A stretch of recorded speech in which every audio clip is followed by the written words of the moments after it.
আয়নাতে বা পানিতে কোন বর্ণটি কেমন দেখায়, কোন শব্দটি কেমন দেখায় সেটি জানা জরুরি, বৈজ্ঞানিকভাবেও জরুরি, পরীক্ষায়ও আসে। আজকে সে বিষয়টি আলোচনা করব। শেষে এটি একটি কৌশল উপস্থাপন করব, যে কৌশলের মাধ্যমে কোনো মাথা ঘামানো ছাড়াই আনসার করা সহজ হবে। মিরর ইমেজ, আয়না বা দর্পণ চিত্র। মিরর লেখাটি থাকলে এরকম হবে। ঘড়ির ক্ষেত্রে ডান পাশে থাকলে বাম পাশে যাবে কাঁটাগুলা, এবং বাম পাশে থাকলে ডান পাশে চলে আসবে। কিছু বর্ণ হুবহু থাকে আয়নাতে, AHI, OM, TUV, WX। Water image বা পানির চিত্র, ওয়াটার এরকম থাকলে এরকম হবে। ঘড়ির কাঁটা নিচের দিকে থাকলে উপরের দিকে চলে যাবে, এবং উপরের দিকে থাকলে নিচের দিকে চলে আসবে।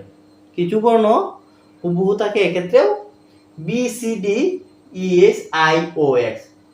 আয়না এবং পানিতে দুটিতেই কিছু বর্ণ হুবহু থাকে, SIOX। এই চারটি বর্ণ হুবহু থাকে। কৌশলটি হচ্ছে, যখন আয়নার প্রশ্ন আসবে, আয়নার ক্ষেত্রে আসলে আমি দুটি শব্দ লিখেছি। একটু কলমটা চাপ দিয়ে লিখলে উল্টা পৃষ্ঠায় এটার আনসারটা পাওয়া যাবে। যেমন এখানে ইফেক্টিভ এবং ন্যাশনাল লিখেছি, এরকম আনসার আসছে।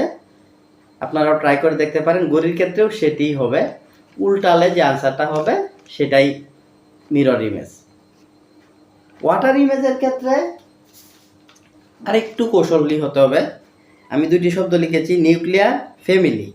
এটি আনসার হয়েছে। ঘড়ির দিকে এইভাবে আনসার হয়েছে। উল্টাতে হবে, আমি আবার দেখাচ্ছি, উল্টাতে হবে ঠিক এইভাবে, 60 ডিগ্রি 360 ডিগ্রি অ্যাঙ্গেলে উল্টিয়ে এইভাবে পরে